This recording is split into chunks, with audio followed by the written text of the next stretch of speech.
All right. We're ready. All right. Good afternoon. I will call to order the meeting of the Greenwood Stormwater Board. It's Tuesday, March 16th at 3. Can we have a roll call, please? David Payne, Here. Horace Sutton, Here. Tim McLaughlin. Here. All right.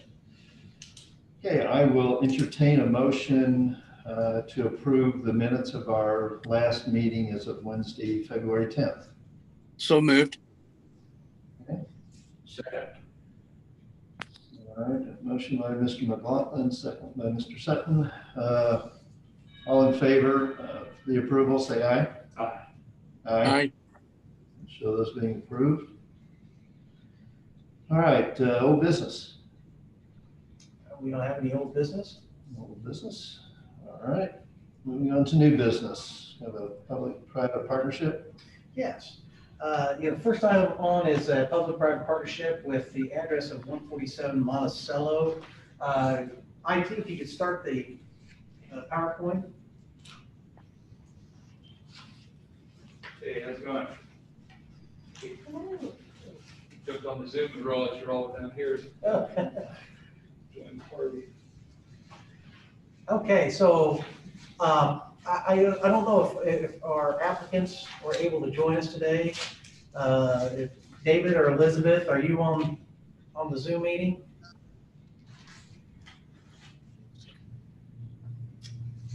I don't know, I can't see if You they can't see the names, so I don't see anybody. see the names, but I can go ahead and speak to this application.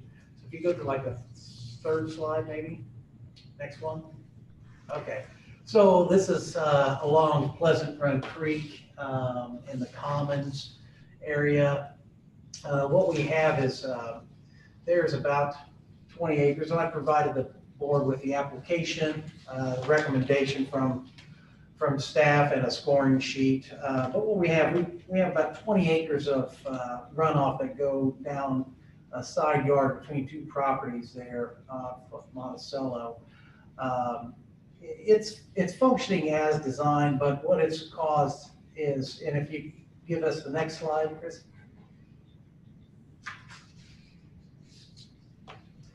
As you can see, it discharges from an end section, and there is a short run of concrete, and then what it ends up being is just a sodded grassway that doesn't stay sodded, and it gets I don't want to call it sinkholes, but you get areas that water or stormwater runoff is trapped.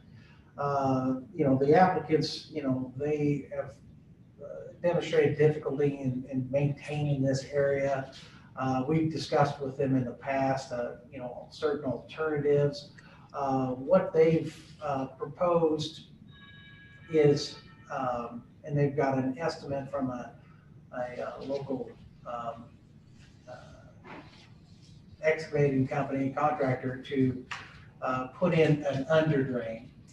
So it'd be just a catch basin at the end of that concrete, and then a 6-inch underdrain that will run the length of the property to carry the low flow of water. On top of that, they were going to add a material called Flexivac. So it will act as an energy dissipator and then also carry the high flows of water through it. So as I provided with the board, our assessment, our scoring criteria, we provided it a 4 out of 10 meeting, our criteria. But I will mention that there's also a log jam in Pleasant Run Creek. So since Pleasant Run Creek is a major conveyance throughout the city, we thought that we would, if we enter into this partnership, that we would cover the complete costs of the removal of that log jam within the creek.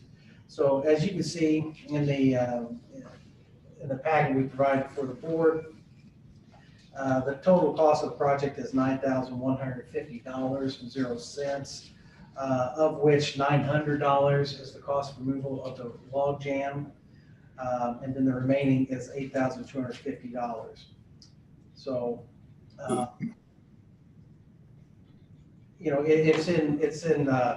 and staff's recommendation is to enter into an agreement with the property owners at our suggested split would be that we would provide half the cost and half the cost of the $8,250 and all of the cost of the $900 for the log removal. That's staff's recommendation. Does that run along any easement or anything? Yes, it's currently within an easement. And they are going to continue to update, to keep that up? Yes, Mow it and everything? that would be the recommendation. A couple of years ago, this information, I guess, wasn't there a log jam someplace in this area? Yes, and actually, it's the same address. It was a much larger log jam, and it was very robust. And the current log jam that's out there will just only increase in size, and it will cost more if we prolong the removal of it. All right. Any other questions, comments? I have none. I have none. All right, I guess I will entertain a motion. Shauna, do you want to? Sure. I propose a motion to approve and enter into a public-private partnership agreement for 147 Monticello Drive with David Gentes. The city's portion to be, I think it comes out to $5,025, 50% of the $8,250, and all of the $900 for the log jam removal. Terms and conditions to be determined by the legal department, and to authorize the stormwater superintendent to enter into that agreement on the board's behalf. Okay, thank you. Is there a motion? I'll make that motion. I'll second the motion. All right, motion by Mr. Sutton, second by Mr. McLaughlin. Any other comments, questions? I have none. I have none. All right, all in favor of the motion, say aye. Aye. Aye. Make sure that motion is being approved. Oh, I feel like give you another one. That's another picture of the area that we improved. All right, so the next item on the agenda is Lakeview pond improvements. As the board knows, we sent this out for bids. We had the bid opening 2 weeks ago. It's been reviewed by the outside engineer, and these are the results of the bid. As you can tell, the bids, the original opinion of construction cost was $250,000, and the bids, the lowest bid that we received was $564,875. The highest bid was $733,000. So at this time, it'd be staff's recommendation to reject all bids.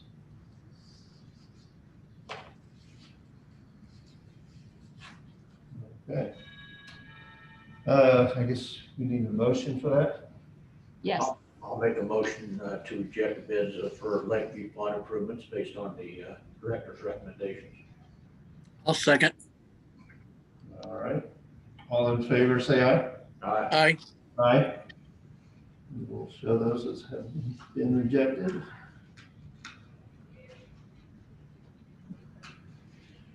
Okay, so we're just gonna, as far as Lakeview is concerned, just continue with what we're doing. Yes, so we're still going to work on, we've contracted the gate valve. So, we're going to continue with that portion. We're also going to go ahead and do an aeration, the aeration system. We're sending that out for quotes this week. So what we anticipate with the cost of doing this project, we're going to see if we can actually sustain the lake with the gate valve and the aeration system, if that will curb the, any of the algae problems that we currently have there. Okay. You thinking about a bubbler system or? Yes, Okay. it's a bubbler system. Okay, guess we're up to our utility rate study. Yeah. So at this time, I'm gonna go ahead and turn it over to Adam Stone. He has a presentation for us. And I don't know if you give to them or you can. If I'm able to share, I'm on the Zoom, just my local PC. If I'm able, and then should I just go to the podium and do it, or do it here, or what would the purpose? Can they hear him?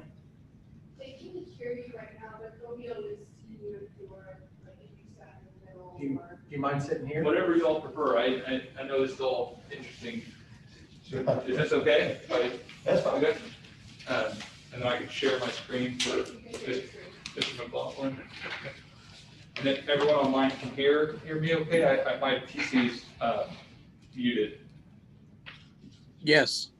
Okay, great. It says the host is disabled participant screen sharing. Okay, hold on. Yep.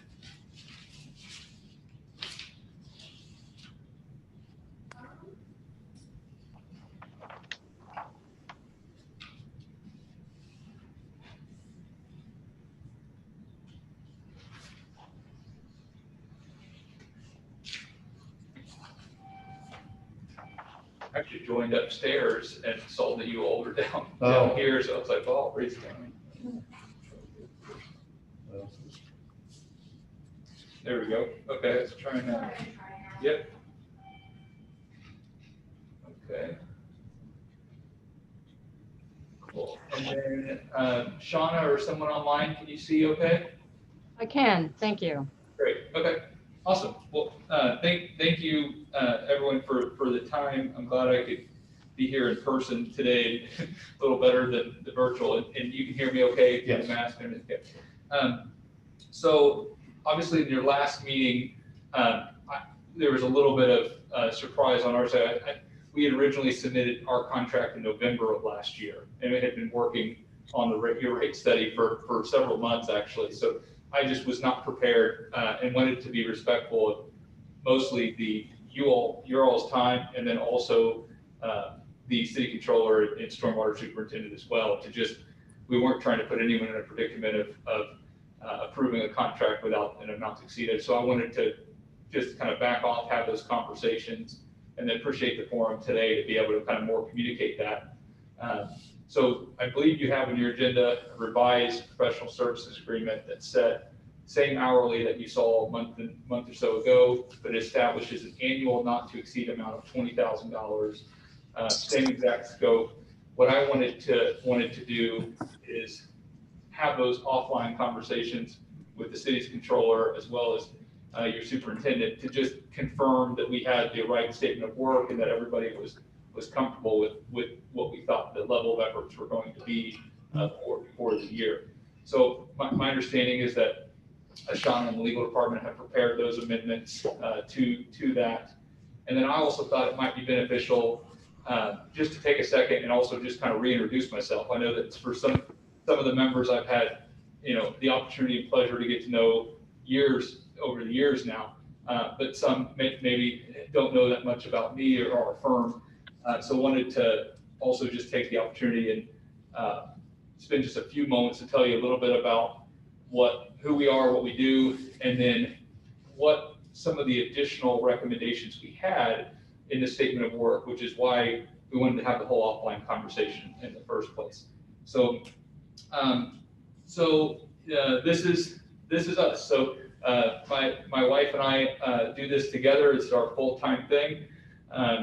We actually met in this room 6 years ago. Mike Pence, when he was the governor, actually initially intended to do the Worsville Road and NDOT I-65 groundbreaking outside. It rained that day. I was the city controller at the time. She was a reporter for Wish TV. We met. The rest is history. Now we have our son there. His name is Luke. His company title is Chief Cookie Officer. And then this slide's a little old. We have an 8-week-old daughter named Lily at home as well. I'm sure she'll get roped into the family business here soon enough. So obviously my background actually starts as, I was the first city controller for Greenwood. I was appointed in that position in 2012. My educational background is in accounting and finance. I have an active CPA in the state of Indiana. I left the city of Greenwood full-time and went and worked for a government technology company in Silicon Valley in 2016 and traveled really the entire country. I went as far as Sydney, Australia in that capacity, working with local governments as small as a village and as large as a $100 billion government agency. So between the two of us, we have a combined 20 years. My wife's actual background is in media, journalism, and communication. So her aspect of the business is on the communications front. So much of this, as you know, is projects and complex subject matter. So with regards to communities that are trying to get that message out there, that's what she specializes in. And she's actually in a doctorate program, really focusing on really perfecting that side of the business. So we're very small. This is what we do. We're based right here in Greenwood, Indiana. And we're excited for the opportunity to be, get the opportunity to do this work for you all. So a little bit about what we do. One of the things that you'll see, and I won't bore you with the slide, but one of our kind of founding principles is value first, which is hopefully we demonstrated that to you a month or so ago, and we stand behind that commitment that we've actually continued to do the work on the rate study. We're basically almost done, and ultimately, if we're not approved today, that's okay. We'll turn that over to you, and we will move on to other opportunities. But our main focus is to actually not do one-time publications. This came from my background as a budget director.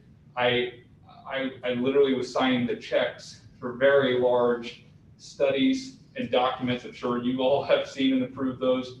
And I witnessed firsthand that a lot of those get paid for, stamped, put on a shelf, and really never come to life, or really never get implemented.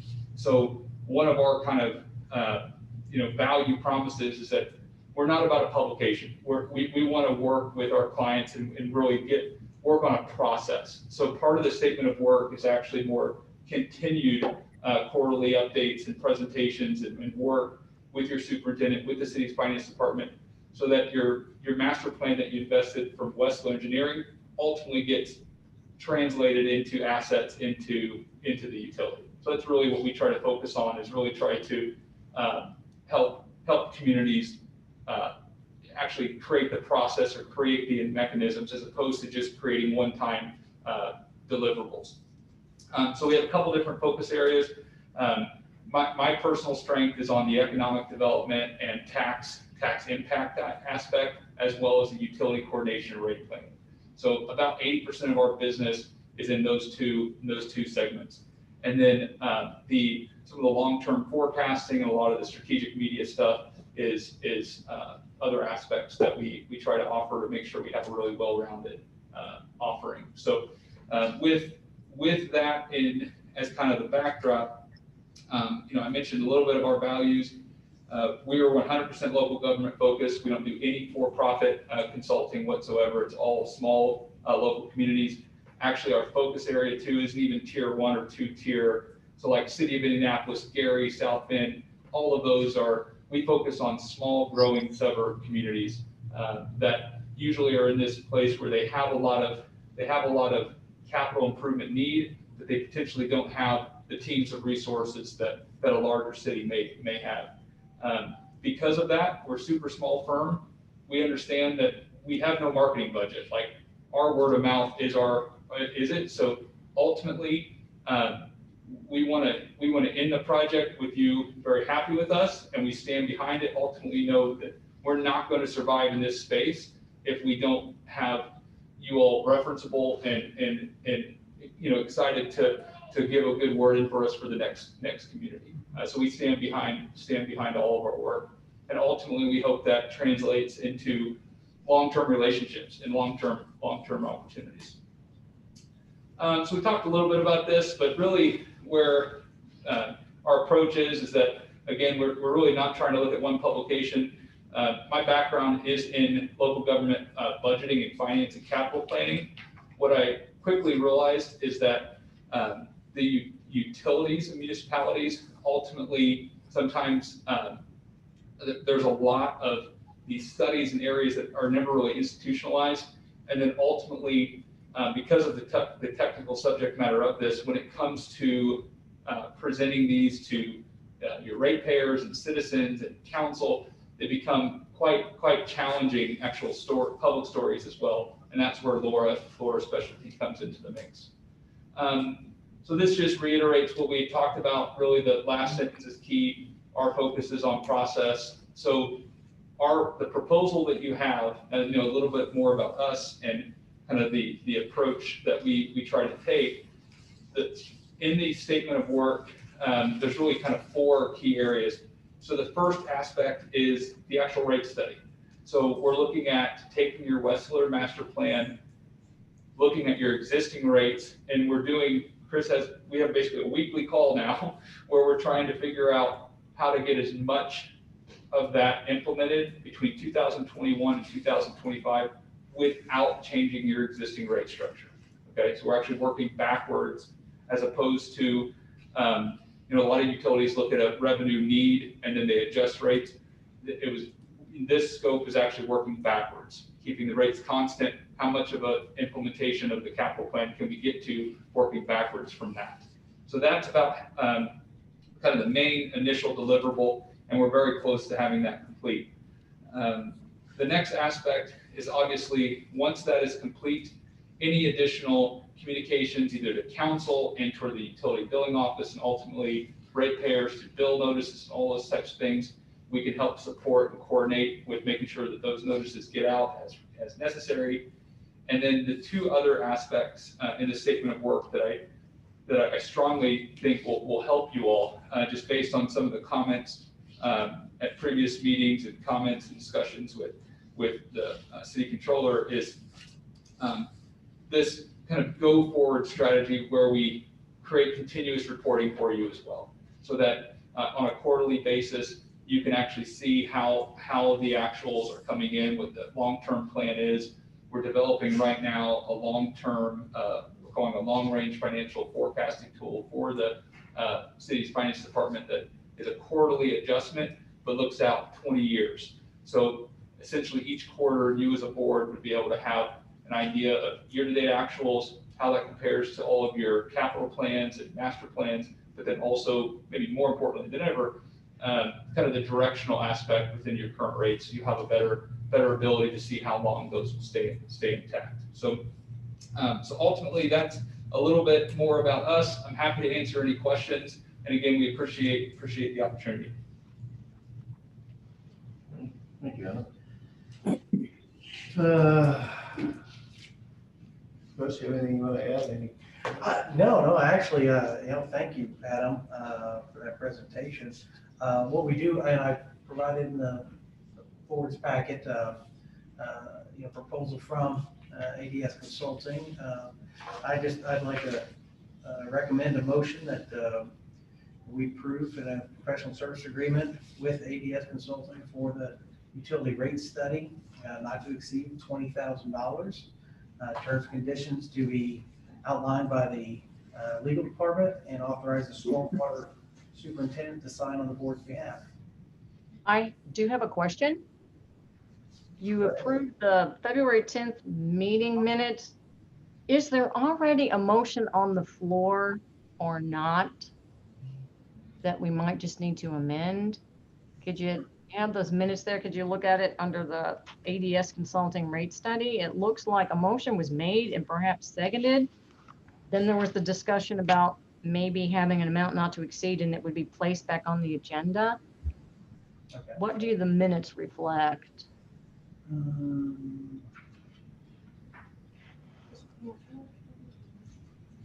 Well, yes, you're right. It does say I asked for a motion.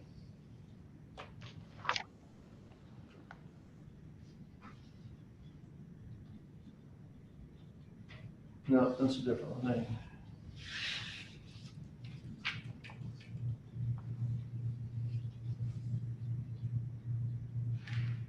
I don't know if we tabled it or rejected the motion if there was one.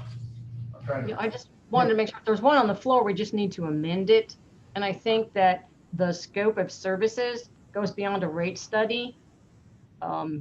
Insofar as there's not a motion on the floor, then yes, it's appropriate to have a motion to approve the professional services agreement with ADS Consulting to perform a rate study and I think financial reporting and long-range forecasting tool in an amount not to exceed $20,000. Terms and conditions to be approved by the legal department and authorize the superintendent to sign on the board's behalf. And actually, I have the document here. It's authorized the mayor to sign on the board's behalf. Oh, authorize the mayor to sign on the board's behalf. Clarification for the record as well. So just in case there's any confusion on ADS Consulting as opposed to our business name, ADS Consulting is the registered legal name that's our federal EIN, are registered in the state of Indiana, doing business as a municipal group. So just wanted to clarify that as well. They're the same entity. It's just to make sure that that's made clear for the record as well. All right, so I'm a little confused. So we're making a new motion based on the rate study? Is that what you're offering? I don't have the final draft of the minutes, so I don't know the minutes you approved. If there was a motion already on the floor.